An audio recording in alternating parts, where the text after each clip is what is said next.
बोलिए श्री नारायण भगवान की जय। बोलिए श्री बांके बिहारी लाल की जय।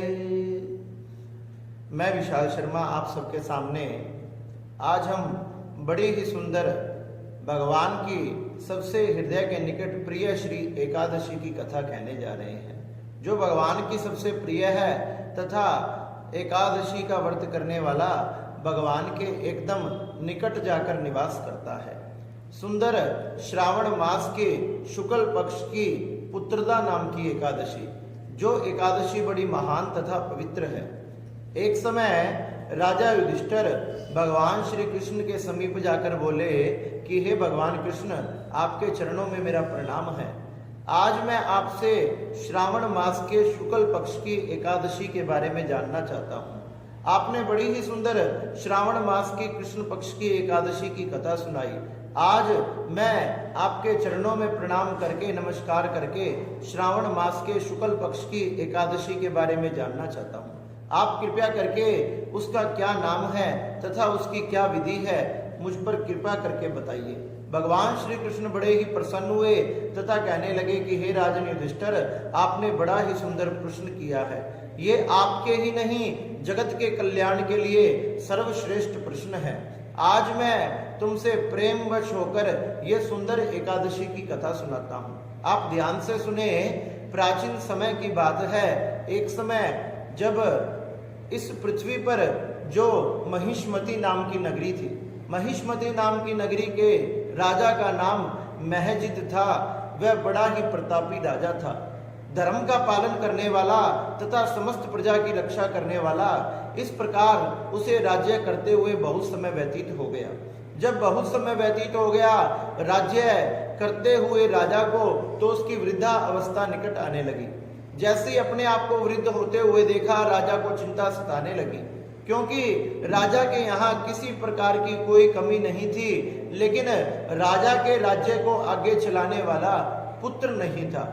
उस पुत्र की कमी राजा को बड़ी खिलती थी। राजा को पता लगा था कि पुत्र के बिना ना पृथ्वी लोक पे सुख है, ना स्वर्ग लोक पे सुख है।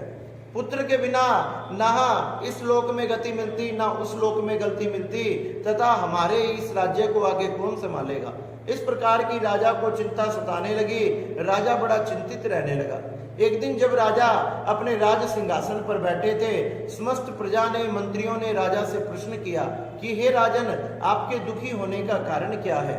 आपके मुखार बिंद पर हमें शंका तथा चिंताएं दिखाई दे रही है, आप इसका कारण बताइए।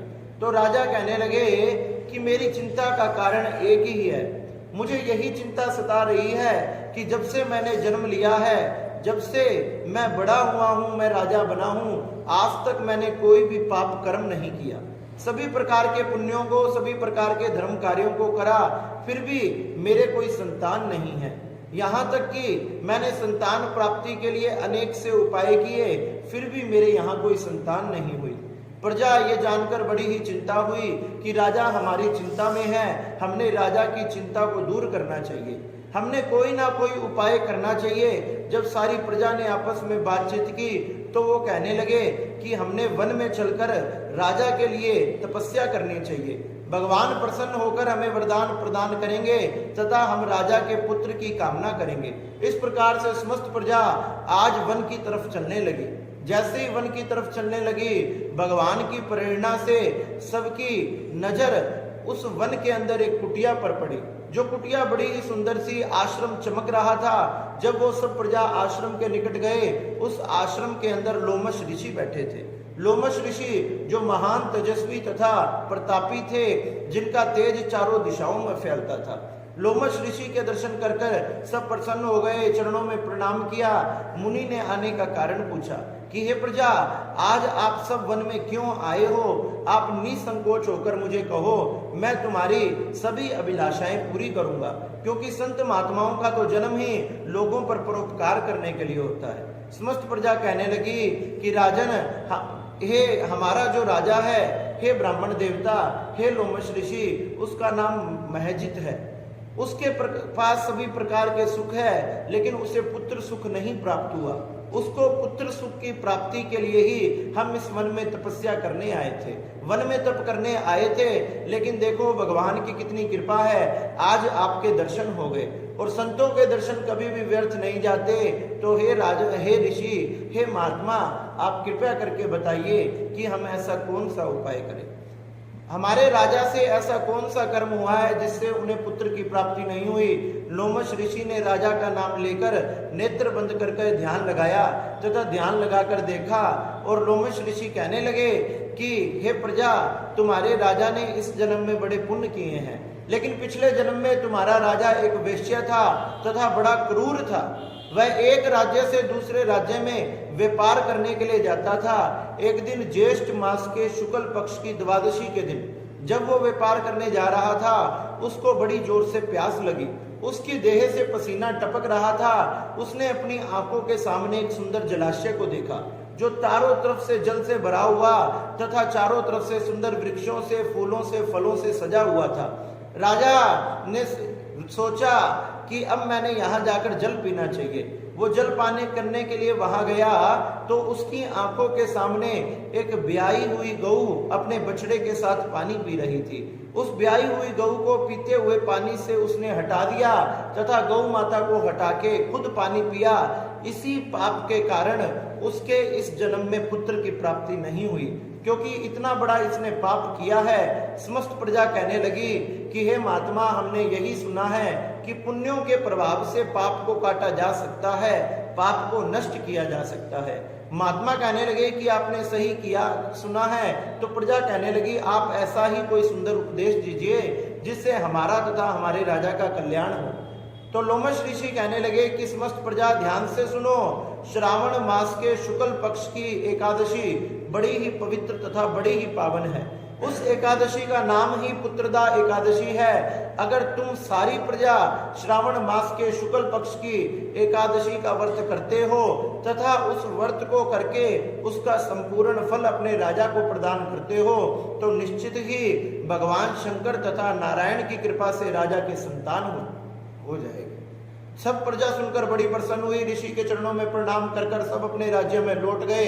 भगवान की कृपा से सुंदर श्रावण मास आया और श्रावण मास में वो शुक्ल पक्ष की पुत्रदा नाम की एकादशी आई।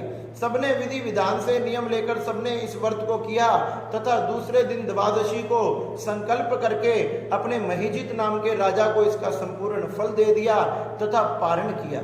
संपूर्ण फल देते ही भगवान की कृपा ऐसी हुई कि राजा की रानी गर्भवती हो गई। गर्भवती हो गई। सुंदर समय आने में 10वें महीने में एक सुंदर पुत्र को जन्म दिया। इस प्रकार से राजा बड़ा ही प्रसन्न हुआ तथा अब तो राजा भी और समस्त प्रजा भी भगवान की इस पुत्रदा एकादशी की, भगवान की इन एकादशियों का व्रत करने लगे। इस प्रकार से हे युधिष्ठिर, ये पुत्रदा नाम की एकादशी बड़ी ही महान है। और तो और राजा इस पृथ्वी पर समस्त प्रजा का तथा पुत्रों का सुख भोग कर अंततः वैकुंठ को चला गया। जो भी व्यक्ति ये श्रावण मास के शुक्ल पक्ष की एकादशी का व्रत करता है वह समस्त सुखों को भोगता हुआ अपने जन्म जन्मांतर के पापों को नष्ट करता हुआ अंततः वैकुंठ में जाकर वास करता है। युधिष्ठिर जी महाराज ये कथा सुनकर बड़े प्रसन्न हुए और कहने लगे कि ये श्रावण मास के शुक्ल पक्ष की पुत्रदा नाम की एकादशी बड़ी ही पवित्र है, बड़ी ही महान है, और भगवान के चरणों में तथा प्रणाम करके अपने राज्य को लौटने लगे। इस प्रकार से भगवान श्री कृष्ण ने युधिष्ठिर को ये बड़ी ही पवित्र तथा बड़ी ही पावन तथा बड़ी ही सुंदर कथा सुनाई तथा अलविदा लेकर युधिष्ठिर गए तथा सुंदर समय आने पर उन्होंने श्रावण मास के शुक्ल पक्ष की इस पुत्रदा एकादशी का व्रत किया। इस प्रकार से भगवान ने श्री युधिष्ठिर जी महाराज को बड़ी ही सुंदर कथा सुनाई। बोलिए नारायण भगवान की जय, बोलिए बांके बिहारी लाल की जय।